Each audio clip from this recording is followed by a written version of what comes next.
নমস্কার বন্ধুরা, সবাই কেমন আছো? আশা করি সবাই খুব ভালো আছো। তোমাদের আশীর্বাদে আমিও খুব ভালো আছি। তো আজকে একটা জালিদার সুজির নাস্তা নিয়ে চলে আসলাম তোমাদের সামনে। তো এই সুজির নাস্তাটা বানার জন্য কি কি লাগছে তোমাদেরকে আমি দেখিয়ে দিচ্ছি, আর খুব সহজে এটা নাস্তা বানিয়ে নিতে পারবেন বাড়িতে।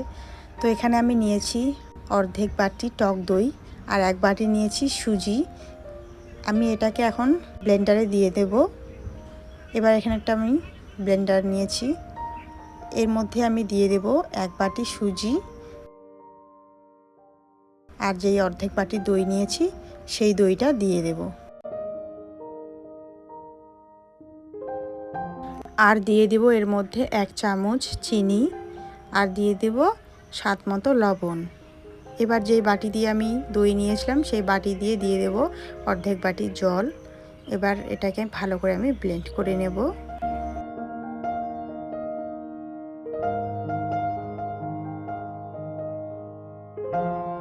খুব ভালো করে ব্লেন্ড করে নিয়েছি বন্ধুরা, দেখতে পাচ্ছো কত সফট হয়েছে ডোটা।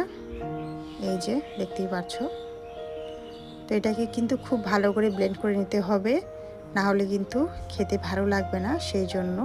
এবার এর মধ্যে দিয়ে দিব হাফ চা চামচ বেকিং পাউডার, দিয়ে ভালো করে একটু নাড়াচাড়া করে নেব।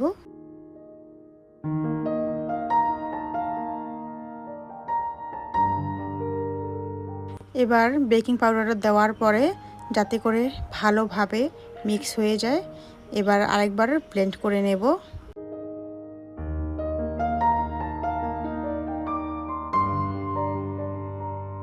তো ব্লেন্ড করে নেওয়ার পর বন্ধুরা দেখাচ্ছি তোমাদেরকে।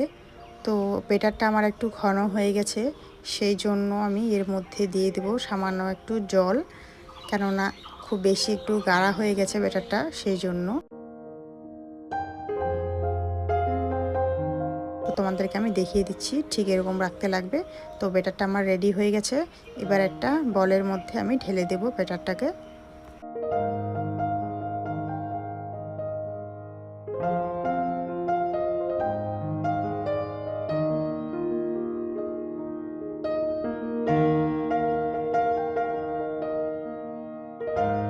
এদিকে আমি তাওয়া বসিয়ে দিয়েছি, তাওয়াটাকে খুব ভালো করে গরম করে নিয়েছি।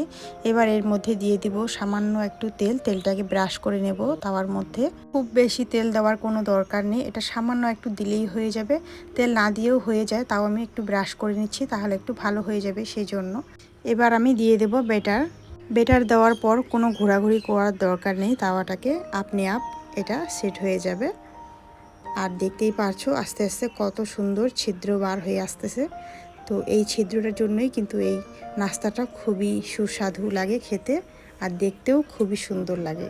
তো দেখতেই পাচ্ছো বন্ধুরা, এটা আস্তে আস্তে আস্তে আস্তে হয়ে যাচ্ছে। আর এটা কিন্তু মনে হবে যে এটা কিন্তু উপরে হয় নেই, কিন্তু না, এটা খুব ভালোভাবে হয়ে গেছে। আর নিচে তোমাদেরকে দেখাচ্ছি কত সুন্দর নিচে, দেখতেই পারছো।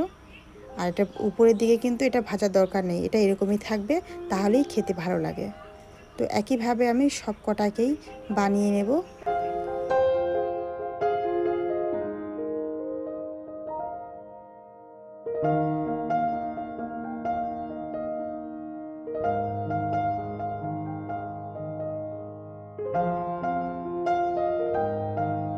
দেখেই হয়তো বুঝে গেছো বন্ধুরা এটা কত সুন্দর হয়েছে জালিদার খেতে।